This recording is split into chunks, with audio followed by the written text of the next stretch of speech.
दुख दर्द भव के सब मिटाएं, सतगुरु चरण नित से।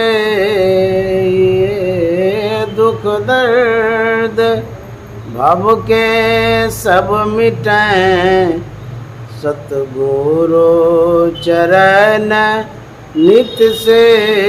ये गुरु भक्ति बिन कछु ना बने, नेहि सकल संतन कही। गुरु भक्ति बिन कछु ना बने।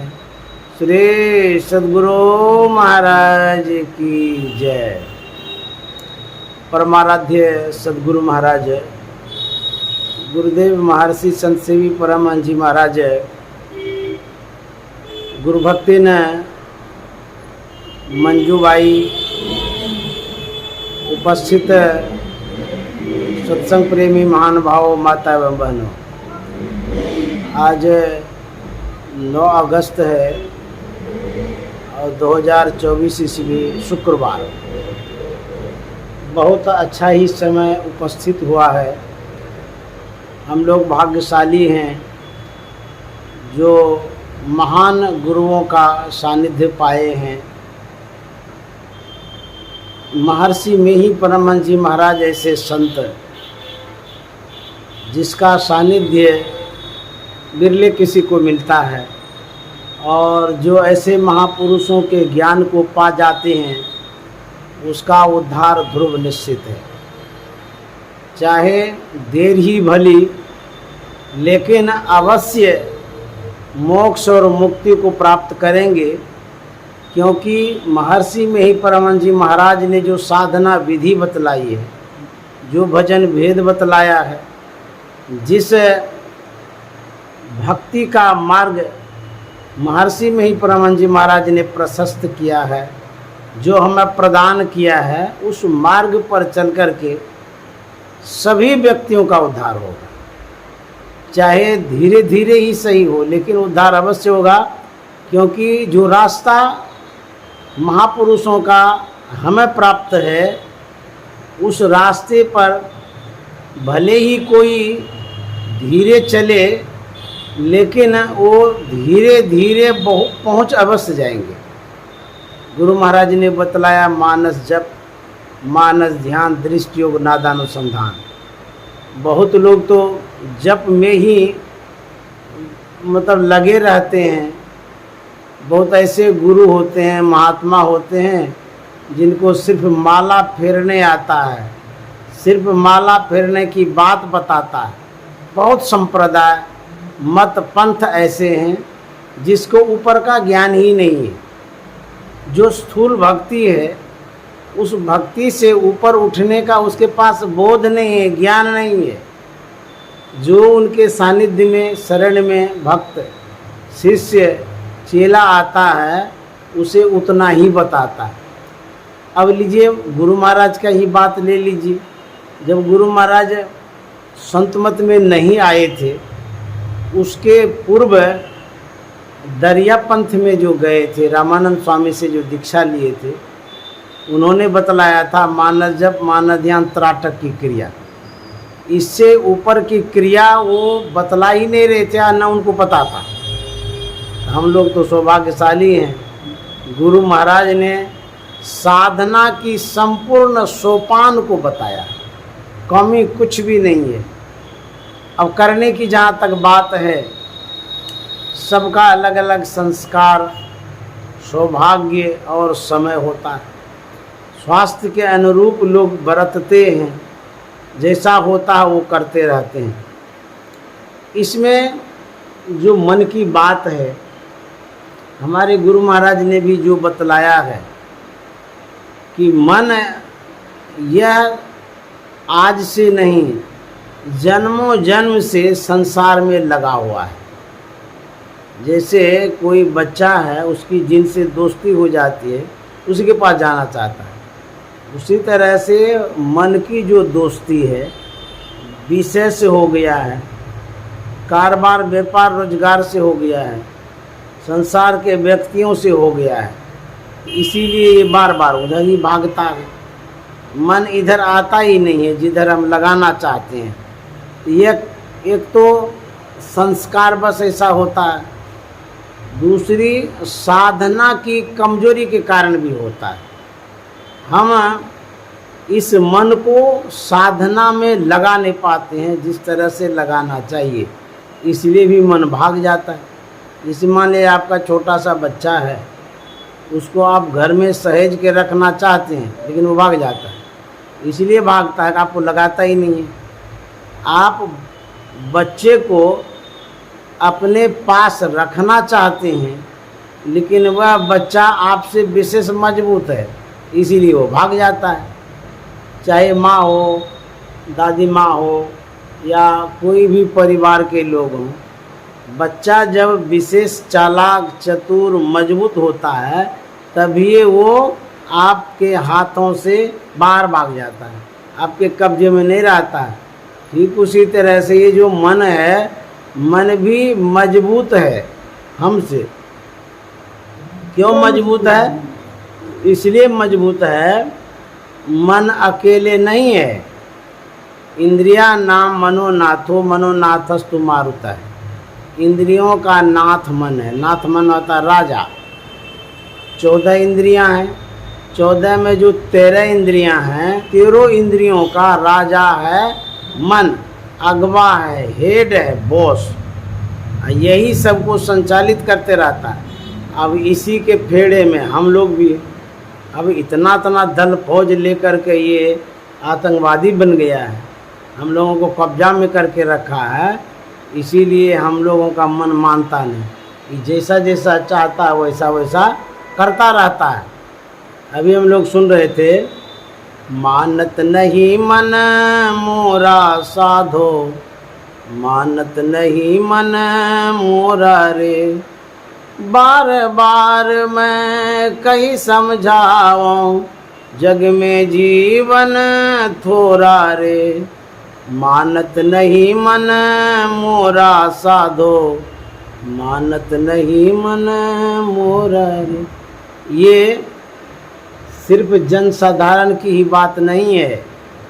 जितने साधक हो गए, साधु हो गए, संत हो गए, महापुरुष हो गए, सबकी बात है, मानता नहीं है।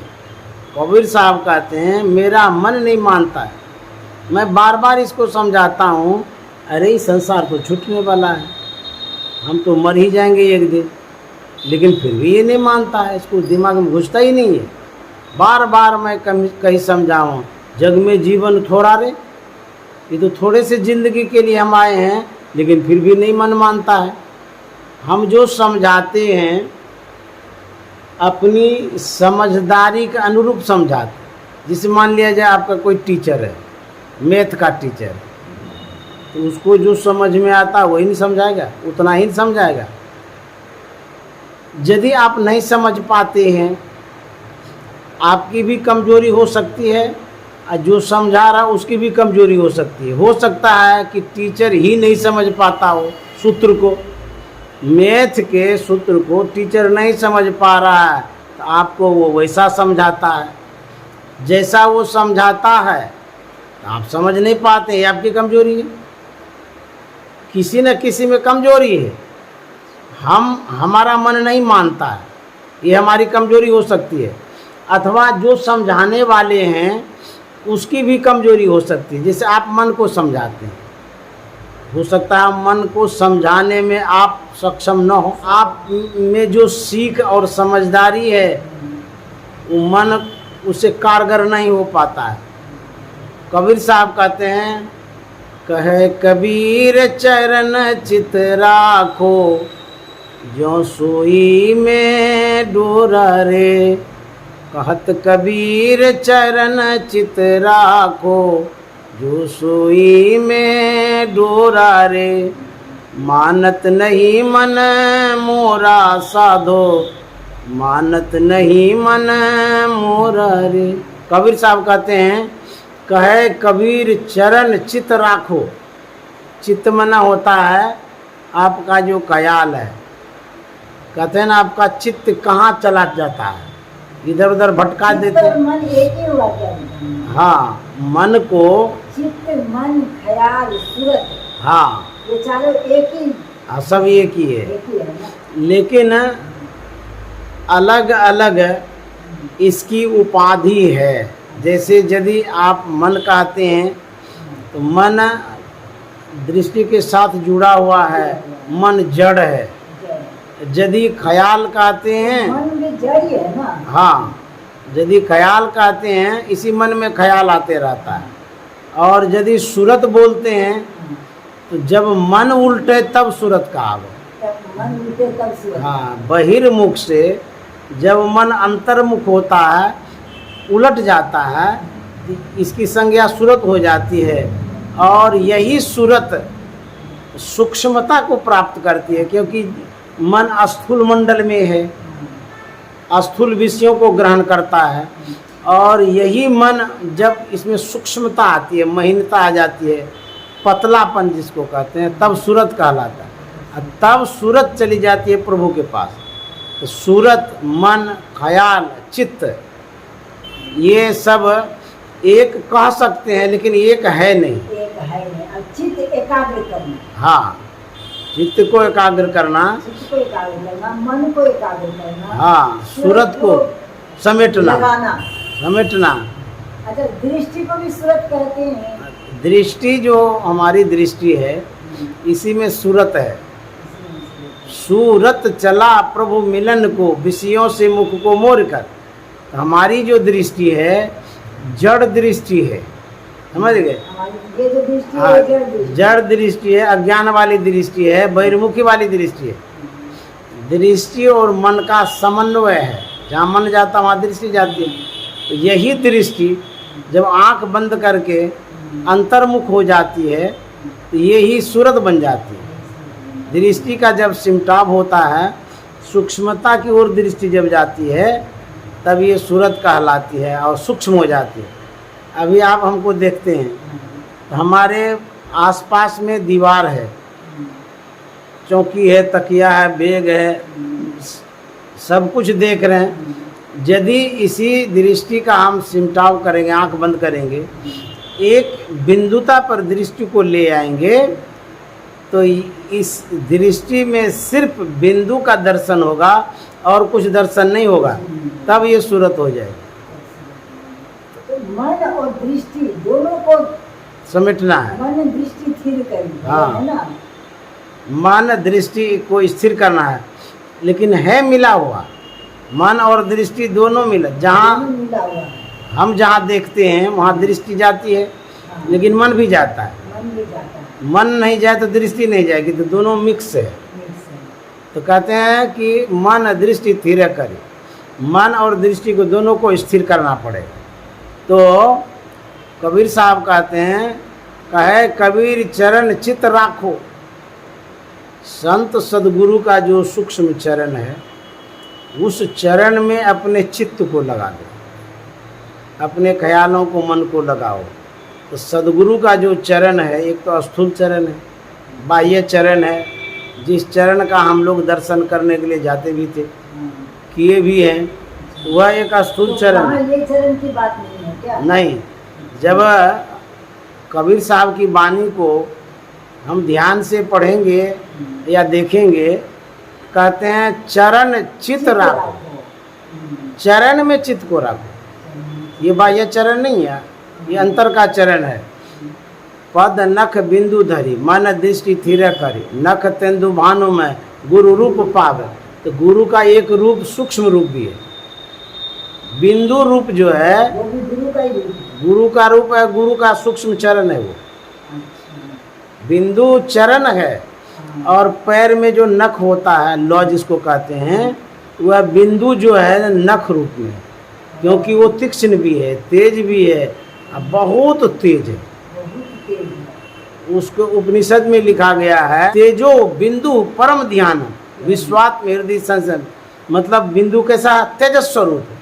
तेज का मतलब सूक्ष्म भी होता है, प्रकाश स्वरूप है, शुद्ध स्वरूप है, एकदम उसमें पवित्रता भी है। बिंदु इतना पवित्र है जितना संसार का कोई पदार्थ पवित्र ही नहीं है, इतनी शुद्धता है बिंदु में।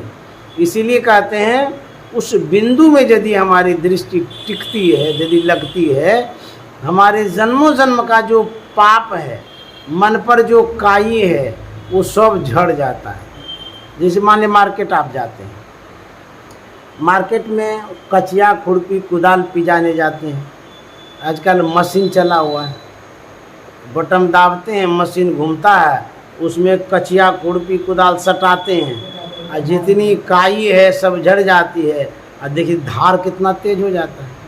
ठीक उसी तरह से जो बिंदु है, यदि वहाँ मन स्थिर हो पाता है, वह इतना पवित्र है, तेज है कि मन में जितनी काई है, जिसको दुर्गुण कह सकते हैं, अवगुण भी कह सकते हैं, पाप भी बोल लीजिए, सिर्फ स्थिरता थोड़ी देर के लिए होती है, तो जो भी जन्म जन्म का पाप वो धुल जाता है। इतना सूक्ष्म और पवित्र बिंदु है। इसीलिए बिंदु ध्यान की विशेष महत्ता है, विशेष महिमा है। जितना भी आप व्रत कर लीजिए, पर्व कर लीजिए, उपासना कर लीजिए, उपवास कर लीजिए, सभी व्रत उपवास में जो आपको फल मिलेगा बहुत जन्मों तक कर लीजिए, लेकिन यदि बिंदु में एक थोड़ी देर के लिए दृष्टि टिक जाती है तो वो सब का पुण्य आपको तुरंत मिल जाता है। इतना उसका महत्व है, इतनी महिमा है बिंदु की। ये गुरुपद नख जो है, संत सदगुरु के चरण नख में बिंदु के विषय में बतलाया गया है। यही बिंदु नख भी है, बिंदु चरण भी है, और परम परमात्मा का सूक्ष्म रूप भी है, जिस रूप का हम लोग ध्यान करते हैं। मानस जप, मानस ध्यान, स्थूल सूक्ष्म रूप उपासना है, ये गुरु महाराज ने बतलाया। मानस जप, मानस ध्यान, स्थूल सूक्ष्म रूप उपासना है। उसके बाद बिंदु ध्यान जो हम लोग करते हैं, ये सूक्ष्म रूप उपासना, सगुण रूप उपासना, ये भी सूक्ष्म सगुण रूप उपासना है। बिंदु ध्यान रूपे उपासना है। अब गुरु महाराज का जो मानस ध्यान करते हैं वो भी रूप उपासना है, ये सूक्ष्म रूप उपासना है। उसके बाद जब हम लोग अनहद नाद की उपासना करते हैं, जो शब्द साधना करते हैं, नाद उपासना करते हैं, यह सूक्ष्म अरूप उपासना, इसमें रूप नहीं है शब्द में। उसके बाद जब सार शब्द की साधना करते हैं, वह निर्गुण निराकार उपासना। नादानुसंधान की साधना में रूप उपासना नहीं है, लेकिन निर्गुण उपासना हो गई सार शब्द की साधना। नादानुसंधान जो हम लोग करते हैं, उसमें नाद का जो अभ्यास करते हैं या खोज करते हैं शब्द का, वह अरूप उपासना है, निर्गुण उपासना नहीं है। उसी नाद में, उसी शब्द में जब सार शब्द की उपासना करते हैं, मूल शब्द सार शब्द, तब निर्गुण निराकार उपासना हो गई। शब्द में भी भेद है, दो भेद है, एक है नाद की उपासना, एक है सार शब्द की उपासना। नाद माने शब्द और सार माने मूल शब्द। तो मूल शब्द जो है वो निर्गुण निराकार उपासना है। शब्द में तो कितने तरह के, बहुत प्रकार का, अनाहत शब्द, अनाहत शब्द, इस तरह से उपासना के विषय में गुरु महाराज ने कहा है। कबीर साहब ने कहा है कि यह जो मन है, मन है मैला लोह, लो मन लोहा, मन मैला लोहा के समान है। जैसे बरसों तक पड़ा हुआ लोहा है, उसमें जंग लग जाता है ना, काई, कहते हैं मन है मैला लोह। लेकिन यदि शब्द में यह मन लग जाए, परसत ही, परसत स्पष्ट, परसत ही कंचन भया अछूटा बंधन मोह। गुरु महाराज ने कहा है कि जो उपनिषद है, अब भारतीय संतवाणी है, उपनिषद जो वेद के बाद का ग्रंथ है उपनिषद, उसमें अब भारतीय संतवाणी में होगा जो संत महात्मा कहा गए, उन दोनों में बतलाया गया है कि दृष्टि योग की परिपक्वता हुए बिना नादानुसंधान में कठिनाई आएगी, दिक्कतें आएगी। तो दृष्टि योग किए बिना नादानुसंधान नहीं कर पाएंगे ठीक से। लेकिन गुरु महाराज ने स्पष्ट सरल सुगम बता दिया है कि जैसे कोई अंधा आदमी हो, यदि किसी वृक्ष में वो ढेला मारता हो, है तो अंधा, लेकिन अंदाजे से यदि मारता हो डंडा या ढेला, हो सकता है कभी न कभी वो फल में लग जाए तो वो फल टूट भी सकता है, लेकिन कठिनाई होगी, क्योंकि आँख से देख के तो नहीं फेंक रहे हैं। अब किधर फेंकेंगे, नहीं फेंकेंगे, लेकिन चांस है फल में लग सकता है, फल मिल भी सकता है। इस तरह से यदि आप नादानुसंधान करते हैं दृष्टि योग में परिपक्व हुए बिना ही, तो आपको देर से शब्द सुनाई देगा, क्योंकि जो शब्द है उसको पकड़ने में कठिनाई होगी। जो सार शब्द है उसकी जो उत्पत्ति है वो परमात्मा से है, वह पूरे संसार में, पूरे ब्रह्मांड में फैला हुआ है, पूरे बॉडी में भी फैला हुआ है। तो पूरा ब्रह्मांड से पिंड तक उस शब्द का पसार है। अंधकार मंडल में भी है, लेकिन अंधकार मंडल में उस शब्द को हम नहीं पकड़ सकते। क्यों? अंधकार में तो आपको सूझता ही नहीं है, ये सूरत तो अंधी हो गई है। तो शब्द है, लेकिन जिस हलचल में हम हैं, जिस अंधकार में हैं, वहाँ हम नहीं पकड़ सकते।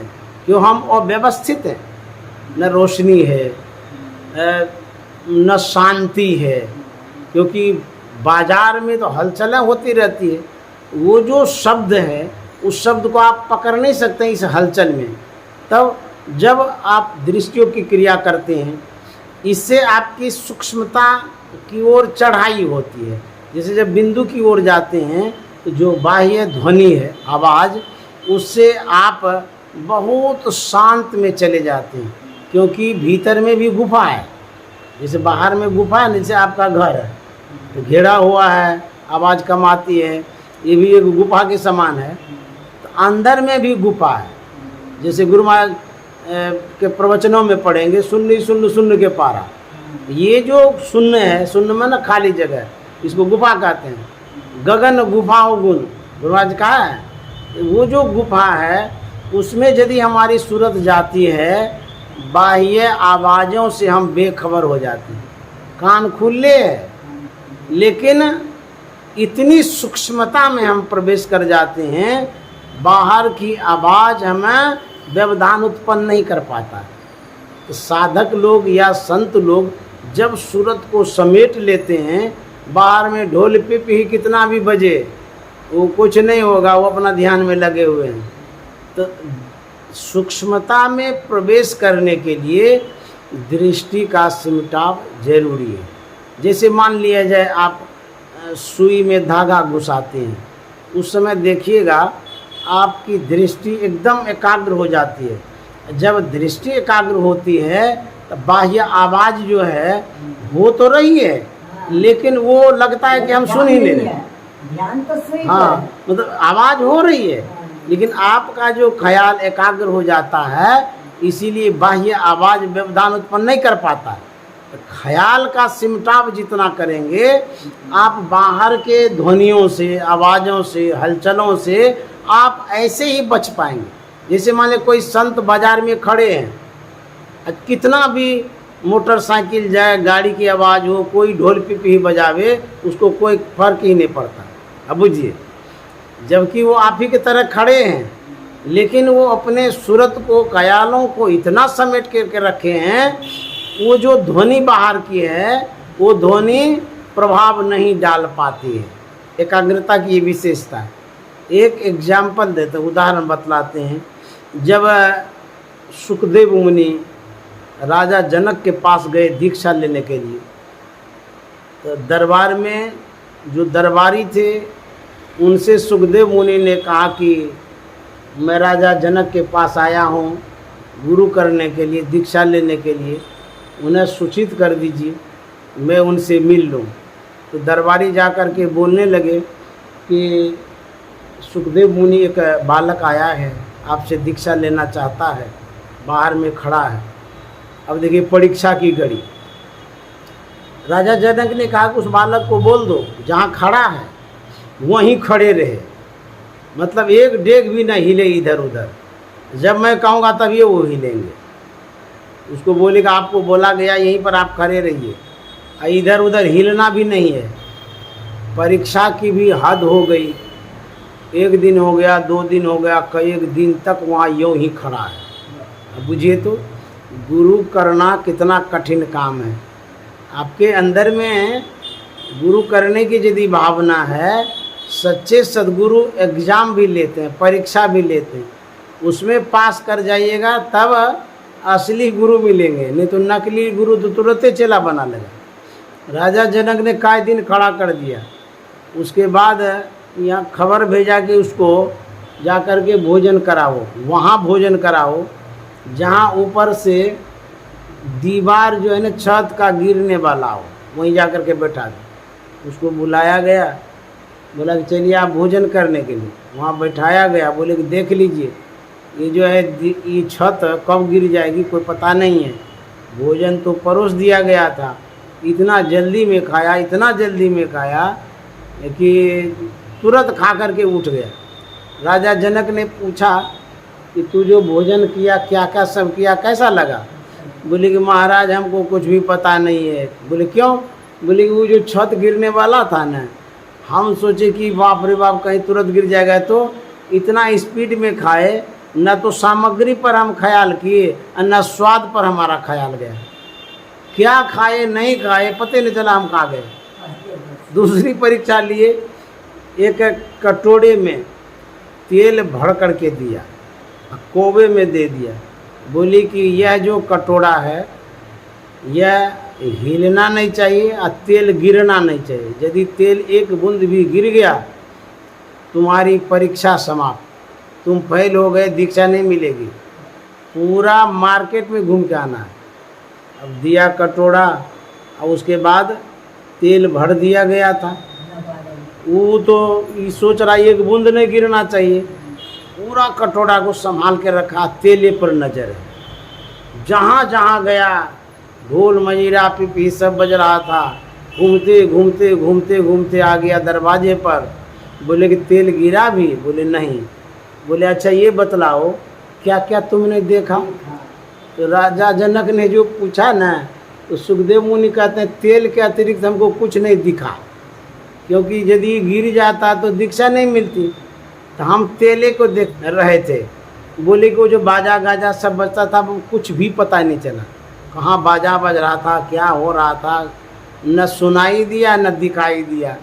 एक ही तेल पर नज़र मेरी थी। दृष्टि सिमटाव से जो बाह्य आवाज़ है या ध्वनि है उससे भी हम बचते हैं, तो एकाग्रता बढ़ती है, तो आवाज़ सुनने में हेल्प मिलता है।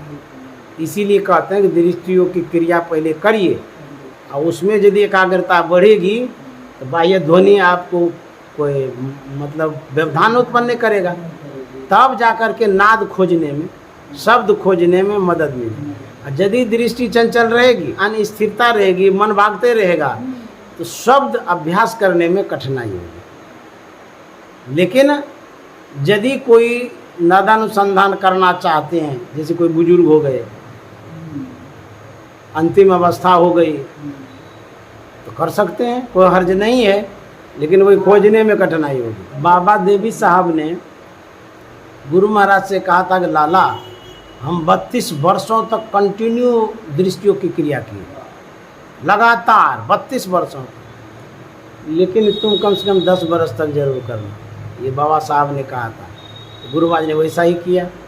तो दृष्टियों की परिपक्वता जिनमें हो जाती है, नादानुसंधान में सुगमता होती है, सरलता सहजता होती है नाद को खोजने में।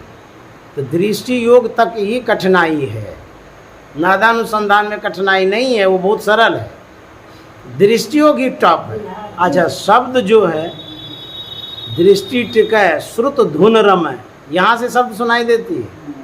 जैसे दृष्टि जब टिकेगी, स्थिरता जैसे शुरू हो जाएगी, यहीं से शब्द सुनाई देगा। दृष्टि टिकै श्रुत धुन रमय अस्करु गुरु दाया।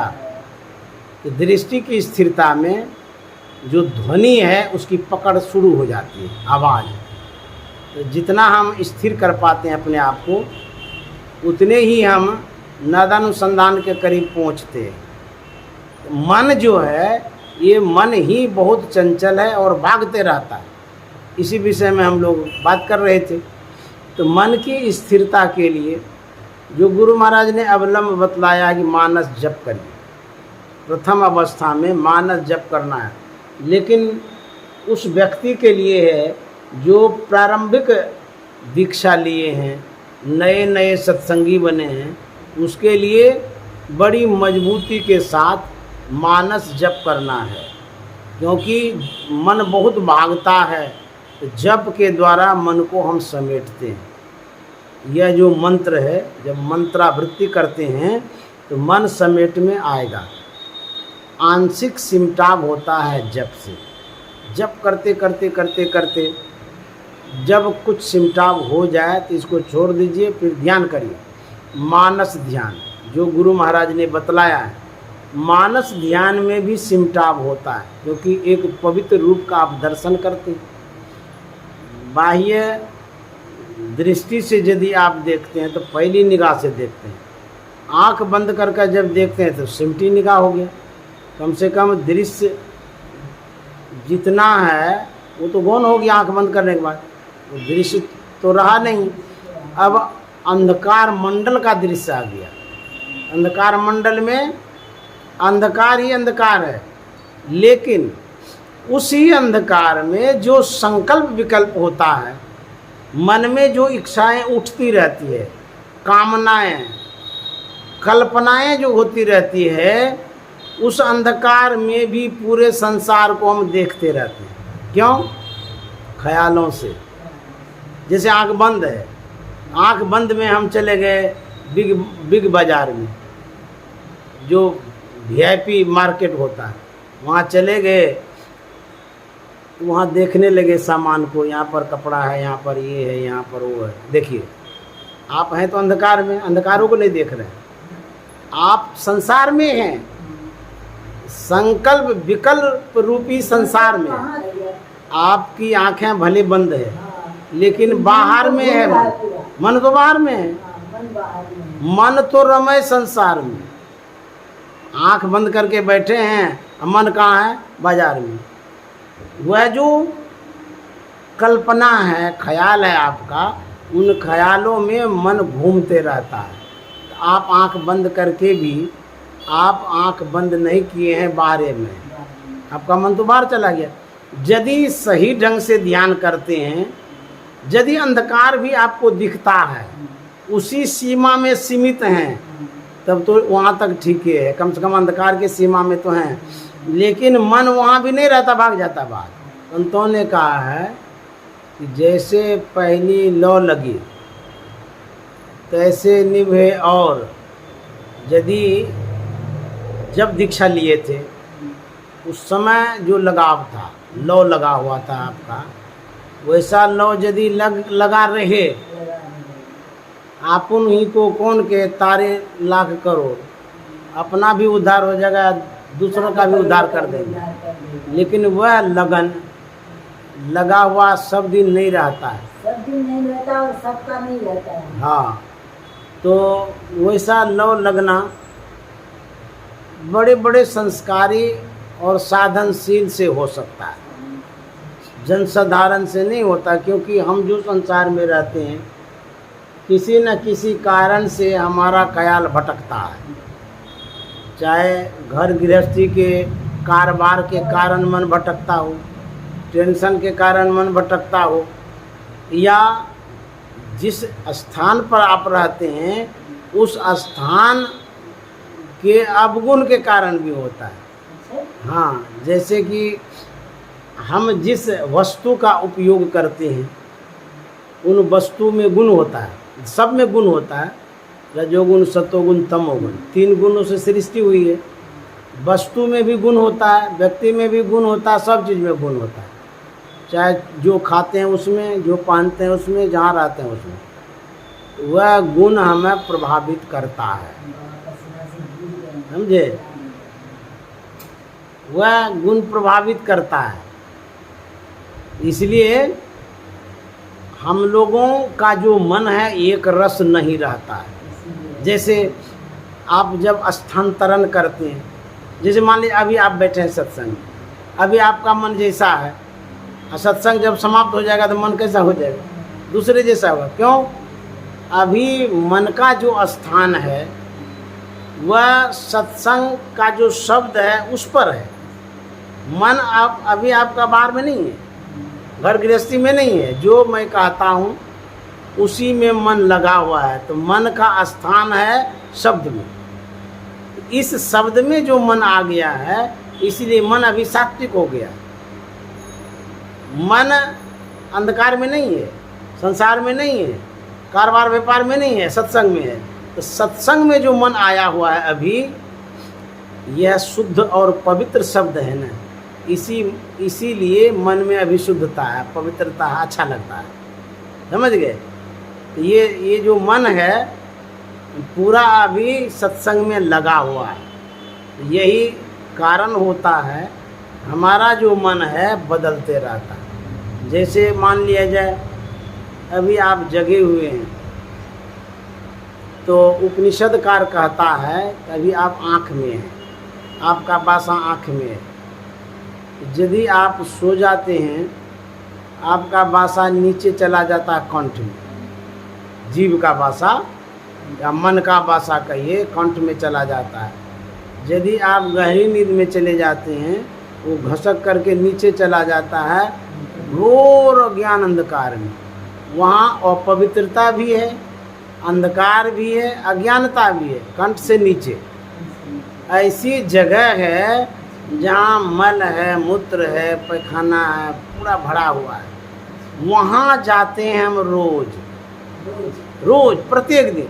जो गहरी नींद में जो सोते हैं वो वहाँ चले जाते हैं। वहीं चले जाते हैं। लेकिन ये साधारण जीव की बात है, और संत नीचे नहीं जाते हैं। संत आँख से ऊपर रहते हैं।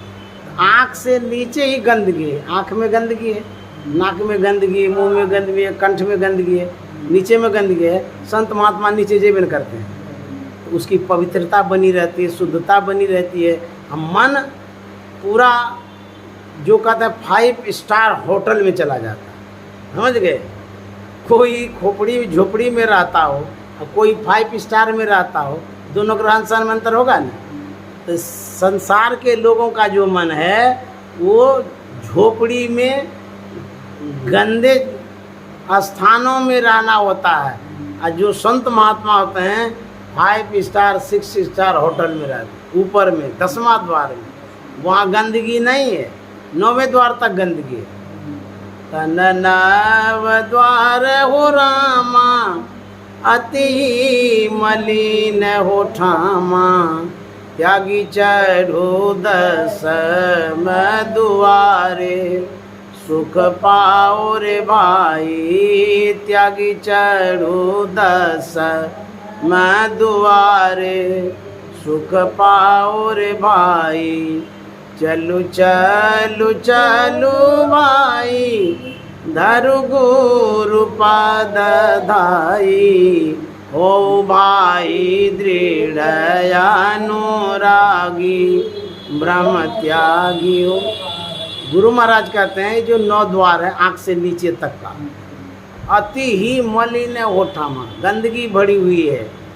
हम लोग सोते हैं रोज, नहाते भी सवेरे सवेरे। क्यों नहाते हैं? क्योंकि मर जाते हैं ना रात में, और सवेरे जिंदा हो जाते हैं। मुर्दा को देखने से नहाते हैं ना, तो हम लोग तो रोज़ मुर्दा बनते हैं और रोज़ नीचे जाते हैं गंदगी में, इसीलिए नहाना जरूरी होता है। हाँ, और संत महात्मा आँख से ऊपर चले जाते हैं। उसकी जो निद्रा होती है योग की निद्रा होती है। हम लोगों की जो निद्रा होती है भोग की होती है। समझ गए? अज्ञान वाली निद्रा में हम सोते हैं, वो ज्ञान की निद्रा में सोते हैं। गोस्वामी तुलसीदास जी महाराज ने कहा है कि 3 अवस्था तजऊ भजऊ भगवंत, मन क्रम वचन अगोचर व्यापक व्याप्य अनन्य। ये तीन अवस्था हुआ ना, जागृत, स्वप्न, सुषुप्ति।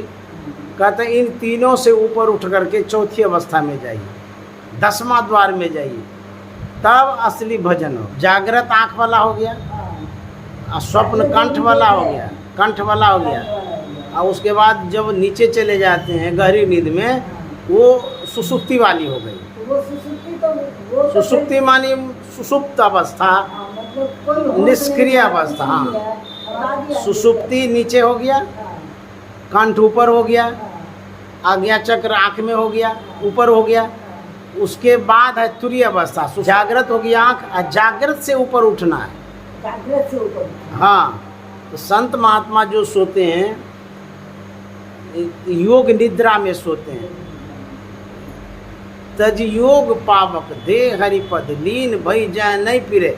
सबरी माता ने जो शरीर छोड़ा है, योग की अग्नि में शरीर छोड़ा है। देखिए, सकल दृश्य निज उदर मेली, सोवय निद्रा तज योगी, निद्रा तज योगी। सभी दृश्यों को देखते हैं, सोते तो हैं लेकिन जगे रहते हैं। निद्रा तज योगी, सोई हरिपद अनुभवी परम सुखद से द्वैत वियोगी। जब बाबा देवी साहब के सानिध्य में गुरु महाराज गए थे, तो गुरु महाराज ने कहा कि लाला, तू जो दरिया पंथ में पहले था, उसका कोई किताब है तुम्हारे पास? बोले हाँ, छोटी सी पुस्तिका है। बोले उसको पढ़ो। पढ़ने लगे, अब बाबा देवी साहब खर्राटा लेने लगे। तो गुरु महाराज के मन में हुआ कि जब बाबा देवी साहब सुनिए नहीं रहे हैं और कोई श्रोता तो है नहीं, वो खर्राटा लेने लगे, सोने लगे, अब पढ़ के हम क्या करेंगे, बंद कर देते।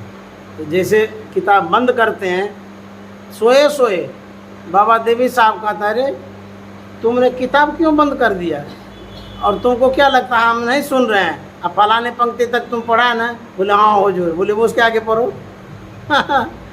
तो साधु महात्मा सोते हैं लेकिन सावधानी के साथ, सचेत रहते हैं। वो सोते नहीं हैं, हम लोग बेशुद्ध सोते हैं, वो लोग शुद्धि में सोते हैं। ये संत महात्मा कहते हैं मन को उठाइए।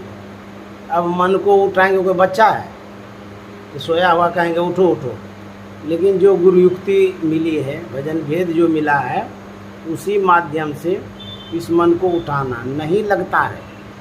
सबका यही हाल है, लेकिन लगाने के लिए सबसे पहले गुरु महाराज ने सत्संग अवलंब दिया है। कहते यदि आप सत्संग सुनिएगा तो आपको प्रेरणा मिलेगी, मन को सीख मिलेगी, सत्संग से ध्यान करने में भी बल मिलेगा। यदि सत्संग नहीं उपलब्ध हो पाता है, साहित्य है, साहित्य के द्वारा भी आप अपने मन को उठा सकते हैं। वहाँ से पढ़ के वहाँ से प्रेरणा मिलेगी। एक साहित्य, दूसरा सत्संग, तीसरा ध्यान। तो जहाँ पर आप अटके हुए हैं वहीं से मन को उठाने का प्रयास करिए, मन को लगाने का प्रयास, जितना आप कर सकते हैं, आपसे जो बन पड़ पाता है। तो यदि यह संस्कार मन को देते हैं तो मन में शुद्धता बढ़ेगी, मन शुद्ध होगा। जैसे मान लिया जाए आपके पास रुमाल है, किचन में इतना सा पानी है, वहीं धो लेते हैं तो साफ तो होता है ना। यदि इसको टब में दे दीजिएगा तो विशेष साफ होगा, गंगा जी में लीजिएगा तो खुबड़ियाँ साफ होगा।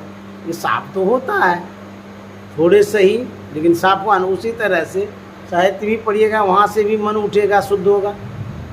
सत्संग में यदि आइएगा तो मन में विशेष प्रेरणा होती है, क्योंकि महात्मा लोग बोलते हैं, आप सुनते हैं। उसके बाद यदि ध्यान में बैठ पाते हैं तो वहाँ भी शुद्धता होती है। इस तरह से मन को लगाने के लिए संत महात्मा कहते हैं, सत्संग से लागी रहो रे भाई, तो होगा क्या, तेरी बिगड़ी बात बन जाए। इसको छोड़ना नहीं चाहिए। आप मान लीजिए अस्वस्थ हैं, ध्यान नहीं कर पाते हैं, कुछ भी नहीं हो पाता है, सत्संग तो हो ही जाता है, उसमें तो कोई मेहनत उतना नहीं है। तो सत्संग से लगे रहिए, सत्संग को पकड़े रहिए। इसको यदि पकड़े रहेंगे तब क्या होगा, जैसे पहले ज़माने में जो पनभरनी होती थी, पानी भरने वाली, वो बाल्टी लेकर के ढेला लेकर के जाती थी भरने कुआं पर, तो वो बाल्टी को नीचे गिराती थी, गिराते गिराते गिराते पूरा गिरा देती थी, और जो रस्सी होती थी उसकी पूंछ पकड़ के रखती थी, लास्ट वाली ऐसे ऐसे करती थी, पानी भर करके फिर ऊपर कर लेती। और यदि किसी से वो पूंछ छूट जाए, छूटता ही होगा, बहुत बाल्टी कुआं में गिरता था पहले ज़माने में झग्गर रखते थे निकालने के लिए, किसका बाल्टी गिर गया, तो गिर ही जाती थी भरने में, तो बाल्टी रस्सी सब चली गई, प्यास भी गई।